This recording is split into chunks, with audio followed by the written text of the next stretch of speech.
யானை ஆண்டு. ரசூல் ஸல்லல்லாஹு அலைஹி வஸல்லம் அவர்களுக்கு எத்தனை வயது இந்த யானை ஆண்டு, அதாவது இந்த பிரச்சனை நடக்கிற நேரத்தில், கஅபத்துல்லாஹ் உடைக்க வர நேரத்தில் ரசூலுல்லாஹ்க்கு எத்தனை வயது தெரிஞ்சவங்க கைத்துங்க? ரசூலுல்லாஹ்க்கு எத்தனை வயது அப்ப? 5. வேறு இந்த பிரச்சனை நடக்கிற நேரத்தில் ரசூலுல்லாஹ்க்கு எத்தனை வயது? 11. அப்பதான் பிறந்தாங்க. ரசூலுல்லாஹி ஸல்லல்லாஹு அலைஹி வஸல்லம் அவர்கள் அந்த வருடம் தான் என்ன செய்தார்கள்? ரசூலுல்லாஹ் நான் கேள்வி கேட்கிற ஸ்டைலில் தான் பதில் வரும்னு நினைச்சிடக்கூடாது. ஏன்னா நம்ம அந்த 4 பக்கத்துக்கு சாய்ஸ் கோட் அடிச்சு பழகினவங்க. விளங்கிட்டா 1 2 3 4 இதில் 4 ஒன்று தான் பதில், இதுக்கு வெளியே பதில் என்னது இல்லை அப்படி என்றது ஒரு பெரிய விஷயம். நாங்கள் ஒரு எக்ஸாம் எடுக்கிற நேரத்தில் கூட இந்த 4 இல்லாமிக்கிறது என்னை குற்றவாளி ஆகிற அளவுக்கு அது பெருசாக இருந்துச்சு. அப்போ 4 கொடுக்கல, 1 2 3 4 கொடுக்காட்டி அது என்ன எக்ஸாம் இதெல்லாம் மாடர்ன் சிஸ்டத்துக்கு அப்படின்ற அளவுக்கு பதிலை நம்ம படிக்காட்டியும் கூட 4க்குள்ள பதில்ன்றது கன்ஃபார்மே அப்படி இல்லை. ரசூலுல்லாஹி ஸல்லல்லாஹு அலைஹி வஸல்லம் அவர்கள் அதாவது பிறந்த ஆண்டு பெரும்பாலான வரலாற்று ஆசிரியர்கள் என்ன சொல்றாங்கன்னா யானை ஆண்டு.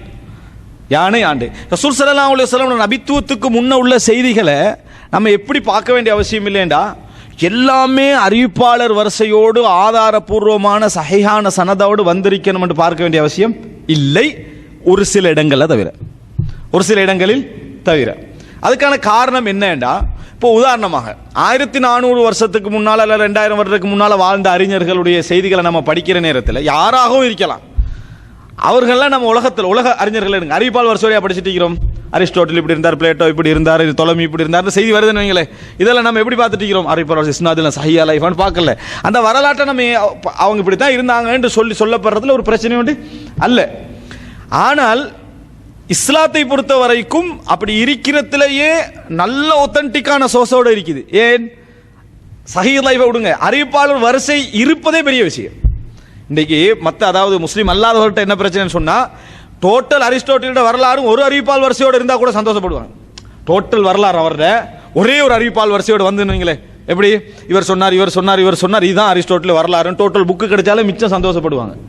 ஒரு சம்பவத்துக்கு அல்ல, அவர் டோட்டல் வரலாற்றுக்கும் ஒரே ஒரு அறிவிப்பால் வரிசை கிடைச்சாலும் அது இல்லைங்க. ஆனால் ரசூலுல்லாஹோட வரலாறுல ஒவ்வொரு நிகழ்வுக்கும் பல அறிவிப்பால் வரிசை கிடைக்குது. வித்தியாசத்தை பார்த்துக்கணும். அதில் டோட்டல் வரலாறுக்கு ஒரு செயின் கிடைச்சாலே பெரிய விஷயம். அங்கே இங்கே ரபியோர்களுடைய வரலாற்றில் ஒவ்வொரு வரலாறுக்கும் பல செயின் கிடைக்குது, பல அறிவிப்பால் வரிசை என்ன செய்யுது கிடைக்குது. அப்படின்னா எங்கே இருக்குன்னு பாருங்க, டிஃப்ரெண்ட்டு. எனவே எங்களுக்கு அது கிடைக்கிறதே ஒரு பெரிய ஒரு விஷயம். அப்போ எனவே இது ஒரு அதாவது லைஃப் சஹி பார்க்க வேண்டிய ஒரு கடமை ஒன்று இல்லை. ஆனால் எப்போ பார்க்கணும்? வரலாற்றில் அப்படி பார்க்கணும்னு நிபந்தனை இல்லை. உலகத்தில் அதாவது ரசூலுல்லாஹோட வரலாற்றை நீங்கள் எடுத்துக்கிட்டீங்கன்னா உலகத்திலேயே நான் சொன்ன மாதிரி என்ன மிகவும் ஆதாரத்தன்மை வாய்ந்தது எங்கிட்ட நம்ம லைஃப் சஹி பார்க்காட்டியும் ஒப்பிட்டு பார்த்தா எங்கே நிற்போம்? உச்சகட்டத்தில் நிற்போம். அப்போ இந்த ஓரியன்டலிஸ்டுகள் வந்து மேல் அதாவது கீழே வாதிகள் வந்துட்டு என்ன சொல்ல வேண்டிய அவசியம் இல்லை, உங்களோட அறிவிப்பாளர் வரிசையில் கோளாறு இருக்குது அப்படி அது நீ சொல்லவே கூடாது. அதுக்கு பேசுறதுக்கு உனக்கு அருகதையே இல்லையே, செயினே உன்னிட்ட இல்லை, அறிவிப்பாளர் வரிசையே டோட்டல் வரலாறு கொண்டு இல்லை உன்னிட்ட. இங்கே நாங்கள் ஒவ்வொரு சம்பவத்துக்கும் 10-20 வச்சுக்கிறோம். நீ எப்படி பேசலாம்? அதனால் அது எங்களுக்கு பெரிய பிரச்சனையாக இருக்கலாம். ஆனால் வெளி உலகத்துலேருந்து யாரும் இங்கே என்ன செஞ்சிடக்கூடாது, பேசிட்டு இருக்கிறதுக்கு அருகதையே என்னது இல்லாத ஒரு அதான் நாங்கள் உம்மத்துல் அசானீத் இஸ்னாதுடைய சமுதாயம், அறிவிப்பாளர் வரிசை சமுதாயம். குளத்தை எல்லாம் கட்டுவாங்க, அது கட்டினாங்க இது கட்டினாங்க எல்லாம் வரலாறு இருக்கும். ஒன்றுக்கும் ஆதாரம் இருக்காது. நாங்கள் ரசூல் ஸல்லல்லாஹு அலைஹி வஸல்லம் தாடியில் இத்தனை பழுத்த முடி இருந்தால் அதுக்கு அறிவிப்பால் வரிசை பார்த்து தான் என்ன செஞ்சுக்கிறோம், எடுத்து வச்சுக்கிற ஒரு சமூகம் உண்டல்ல, பல அறிவிப்பால் வரிசை வச்சுக்கிறோம். அப்போ இந்த சமுதாயம் வேறு அது வேறு. இது முதலாக நீங்கள் தெரிஞ்சுக்கொள்ளணும். எனவே அறிவிப்பால் வரிசை இருக்குது எங்கள்கிட்ட. ஆனால் இதிலெல்லாம் ஆதாரத்தன்மை பார்க்கணும் இல்லை. எப்போ பார்க்கணும் என்றால் அது சீரியஸான ஒரு மேட்டர்.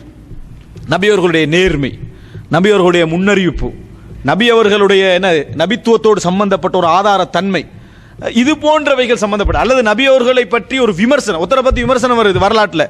அறிவிப்பால் வரிசைக்கெல்லாம் அந்த வரலாற்றுக்கெல்லாம் ஆதாரம் தேவையில்லைன்னு கண்டதெல்லாம் ஏற்றுக்கொள்ளாமா?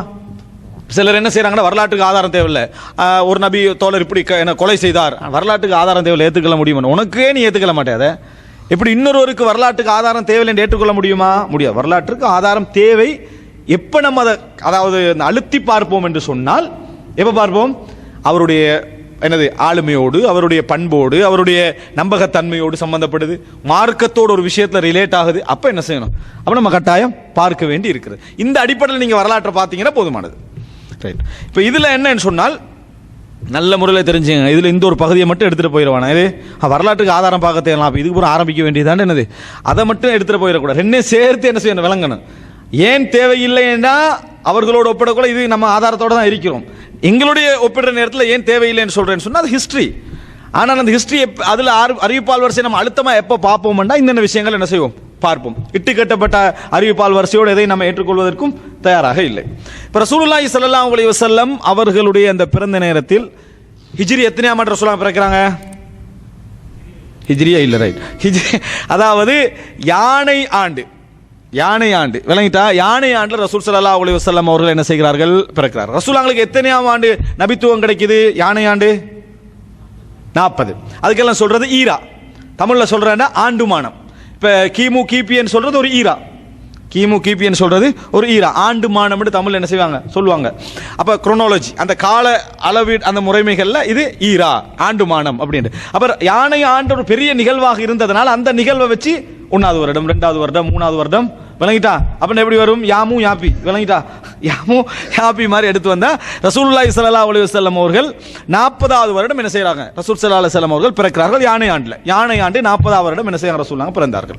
இப்போ யானை ஆண்டு என்ற நிகழ்வை குர்ஆனும் என்ன செய்து, ஒரு பெரிய ஒரு நிகழ்வா என்ன செய்து சொல்லி காட்டுது. அலம் தர கைஃப ஃபஅல ரப்புக பி அஸ்ஹாபில் ஃபீல். எப்படி சொல்லி காட்டுதுன்னா, ரசூலுல்லாஹ் அதை சொன்னது நிச்சயமாக மக்கத்து காவிர்களுக்கு பெரிய ஒரு பாதிப்பு ஏற்படுத்தியிருக்கணும். ஏன்னா நபி அவர்கள் விவரமாக சொன்னார்கள், அவர்களுக்கு தெரியாத அளவுக்கு.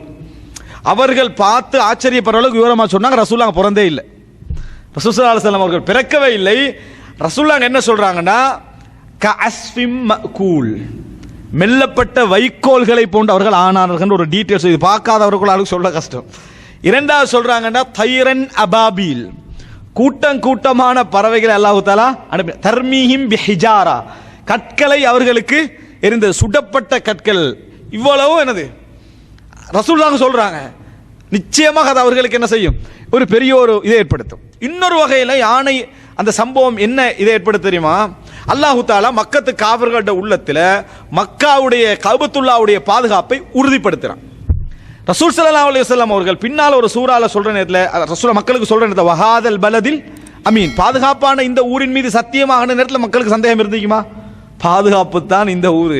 நாங்களே ஒதுங்கிய நேரத்திலும் அல்லாஹ் என்ன செஞ்சான், டோட்டலாக பாதுகாத்த ஒரு 360 சிலை இருக்கிற நேரத்தில் அல்லாஹ் என்ன செஞ்சான், பாதுகாத்தான். அதனால நினைச்சிடக்கூடாது எங்கேயாவது ஒரு சுனாமி அப்படி இப்படி அடிச்சு ஒரு கிறிஸ்துவ ஆலயத்தில் ஒரு குரோஸ் நின்றுட்டு அல்லது ஒரு அவருடைய கபரு பாதுகாக்கப்பட்ட பார்த்தீங்களா நாங்கள் சொன்னோமா இல்லையான்னு சொல்லக்கூடாது. 360 சிலையும் என்ன செஞ்சுக்குது, பாதுகாக்கப்பட்டு தான் நிற்கி. அதெல்லாம் ஆதாரமெல்லாம் என்ன இல்லை. 360 சிலை இருக்கக்கூடாது, நான் பாதுகாத்தேன்னு எல்லாம் என்ன செய்யறான் சொல்றான்.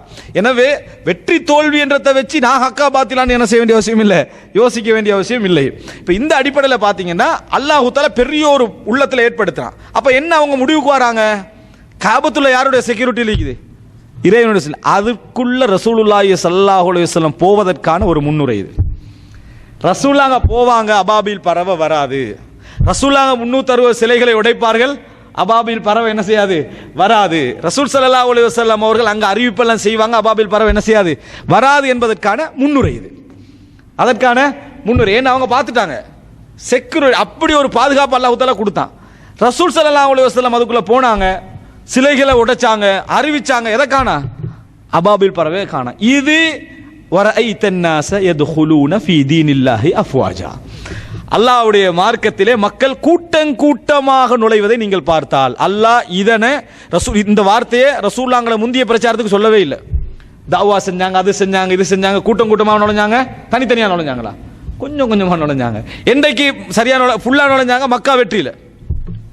மக்கா வெற்றியில் கூட்டம் கூட்டமாக நுழைஞ்சாங்க. ஏண்டா அவங்களுக்கு பெரிய ஒரு ஆதாரமாக இருந்து ரசூல் ஸல்லல்லாஹு அலைஹி வஸல்லம் அவர்கள் கஅபத்துல்லாஹ்ல நிற்கிறாங்க, மரண தண்டனை கொஞ்சம் பேருக்கு கொடுத்தாங்க, சிலைகளை உடைச்சாங்க, அபாபில் பறவை என்ன காணம். அதுதான் அல்லாஹ்வுடைய நஸ்ருல்லாஹ்ன்றது, அல்லாஹ்வுடைய உதவி. அதனால் அன்புள்ள சகோதரர்களே, அல்லாஹ் தஆலா உதவியை ரெடி பண்ணி வச்சுக்கிறான். அப்படின்னா அது வரைக்கும் ஏன் சோதிச்சான், அதுக்கு தான் லைஃப்.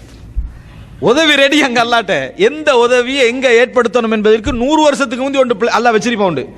ஒன்று இருக்குமாங்க, நமக்கு தெரியாம இருக்கு. அந்த சம்பவம் நம்மளுக்கு ஆதாரமாக நடந்திருக்கும், ஆனால் அல்லாஹ் அதை லேட் பண்ணிக்கிட்டே இருப்பான். ஏன், நம்ம தயாராகணும். அதுக்கு முன்னால நாங்களும் காவிர்களும் உண்டா மாறிட்டோம்டா.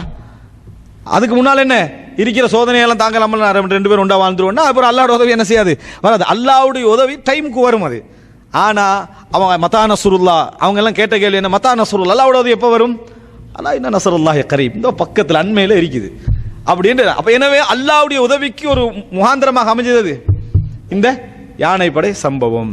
இதில் ஒரு லைஃபான ஒரு செய்தி, அதாவது அது ஒரு பலகீனம், அதை சொல்வதனால ஒரு என்ன ஒரு ஒரு அதில் ஒரு நல்ல ஒரு அது இதை என்ன செய்யாது, இமேஜை ஏற்படுத்தாது. அதனால் அந்த செய்தி நம்ம சொல்லாமல் இருக்கிறது நல்லது.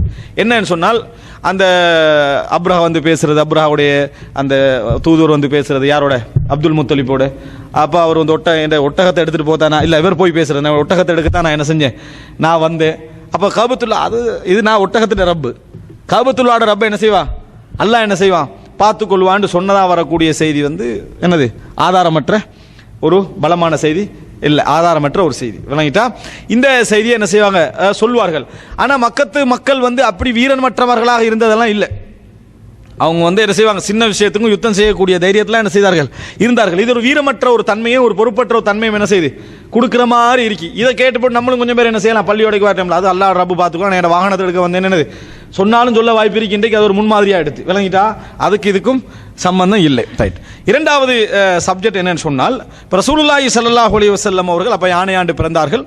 எத்தனையாம் மாதம், எந்த மாதத்தில் பிறந்தார்கள், ரபியுல் அவ்வல் அப்படி என்று வரலாற்றில் ஒரு சிலர் சொல்கிறார்கள், ரமலான் என்று ஒரு சிலர் சொல்கிறார்கள், இன்னும் வேறு மாதங்களையும் சொல்கிறாங்க. இப்போ இந்த இடத்துல மிக முக்கியம் அறிவிப்பால் வருஷம் பார்க்குறது, பிறந்தநாள் கொண்டாடிட்டு இருக்கிறதுனால, ரசூலுல்லாஹ்வுக்கு பிறந்தநாள் கொண்டாடுறதுனால வரலாற்று ரீதியாக நம்ம என்ன சொல்லணும்னா, ரசூலுல்லாஹ் ரமலானில் பிறந்தாலும் நம்மளுக்கு பிரச்சனை இல்லை, ரசூல் ஸல்லல்லாஹு அலைஹி வஸல்லம் ரபியுல் பிறந்தாலும் நம்மளுக்கு பிரச்சனை இல்லை, ரசூலுல்லாஹ் ஏதோ ஒரு மாதத்தில் பிறந்துதான் ஆகணும், பிறந்திக்கிறாங்க அப்படின்னு நம்ம சொல்லுவோம்.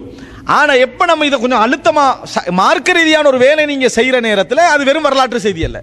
அப்போ நேரம் எங்கே போகுது, அல்லாஹு தாலாவுடைய அந்த என்னது மார்க்கத்தோடு சம்பந்தப்பட போகுது. அப்போ நம்ம உறுதியாக பார்ப்போம். அதனால ரபியுல் அவ்வல் என்பது அறிவிப்பால் வரிசை ரீதியாக நிரூபிக்கப்பட்ட செய்தி அல்ல. ரபியுல் அவ்வல் சொல்றது வரலாற்று ரீதியாக பிழை இல்லை. ஆனால் 100% மார்க்கத்தோடு சம்பந்தப்படுறதுன்னா சந்தேகமர இருக்கணும், ஐயமர இருக்கணும். அந்த மாதிரி அறிவிப்பால் வரிசையோடு என்ன செய்யலை, அது வரல. ரசூல் ஸல்லல்லாஹு அலைஹி வஸல்லம் திங்கக்கிழமை பிறந்தது ஹதீஸ்ல வருது. ரசூலுல்லாஹ் சொல்றா உலித்து என்னது ஃபீ ஹுலித்து, நான் அந்த நாளில் தான் என்ன செய்தேன், பிறந்தேன், திங்கக்கிழமை தான் என்ன செய்தேன், பிறந்தேன். எனவே மாதமே நிரூபிக்கப்படலைன்னா டேட் பார்த்துக்கோங்க, சரியா? அதே போல ரசூலுல்லாஹ்வோட மரணமும் ரபியுல் அவ்வல்ல தான் நடந்தது என்பது ப்ரூஃப் இல்லை. நல்ல முறையில் புரிஞ்சுக்கோ. சிலர் அதையும் சொல்லுவாங்க, அதுவும் நிரூபிக்கப்பட்ட செய்தி இல்லை. ரபியுல் அவ்வல்லும் நடந்து என்ன செய்யலாம், இருக்கலாம். இன்னும் கொஞ்சம் கருத்து முரண்பாடுகள் அதில் இருக்குது. ஆனால் திங்கக்கிழமை மரணித்தார்கள் என்பது ஆதாரபூர்வமான செய்தி. பிறந்தார்கள், மரணித்தார்கள் அப்படி என்ற செய்தி ஆதாரபூர்வமான செய்தி. மேலும் மக்களை நன்மையின் பக்கம் அழைப்பவர்களாகவும், நல்லதை கொண்டு மக்களை ஏவுபவர்களாகவும், தீயதிலிருந்து மக்களை விலக்குபவர்களாகவும் உங்களிலிருந்து ஒரு கூட்டத்தார் இருக்கட்டும். இன்னும் அவர்களே வெற்றி பெற்றோர் ஆவர்.